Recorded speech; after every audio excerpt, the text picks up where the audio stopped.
Amir Ashour is the founder of IraQueer, which is the first queer organization of Iraq. It's really a challenge in a country which is rocked by violence, sectarian violence, and also by ISIS. And ISIS, we know, which is killing queers and even people who are simply suspected to be LGBT. And they are killing in a terrible way, also throwing from the roof of the buildings. But it's not only ISIS. The problems are wider. For sure, the violations against the community started for almost a decade now that we are aware of, so could be even older than that. And since 2006, there has been at least one killing campaign every year to kill the LGBT plus community, and mainly gay men, or like you said, the men who are perceived to be gay, who could be family members who have kids and married to women, but still perceived to be gay because they have long hair or they wear certain clothes. And it's important for the community to know that it did not start with ISIS, and it's not going to end with ending ISIS. And during Saddam era, what's the situation? I know you are very young, but maybe you have heard. Yeah, like you said, I was 13 when Saddam was thrown away, and the information that I have are based on the experiences of the people that I have been interviewing and documenting their stories. A lot of them actually say that it was better under Saddam because Saddam was not against anyone unless they were against him. So LGBT plus people who did not have political agendas were not targeted necessarily by Saddam.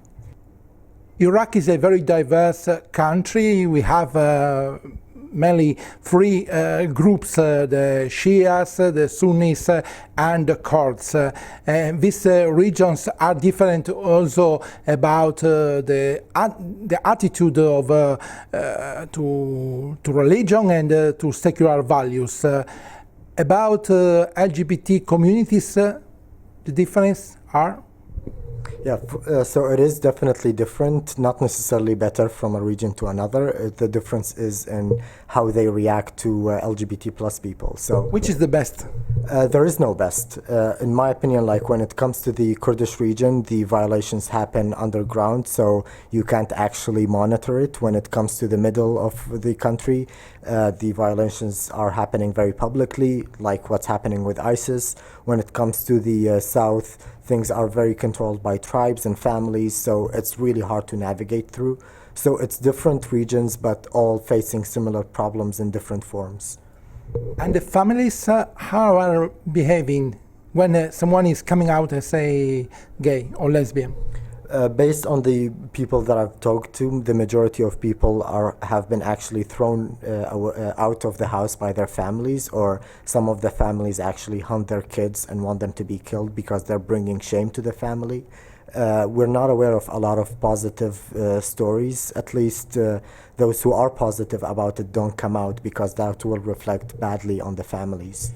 Is it any political party which is supporting a change in the attitude to LGBT people? Definitely not. And if they're supporting a change, they are supporting a worse change.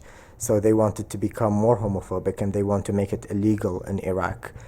But there are some secular politicians in Iraq, or not? Definitely there are a lot of secular politicians, but none of them take any stand when it comes to sexuality in general, and especially when it comes to homosexuality. Now you are living in Sweden.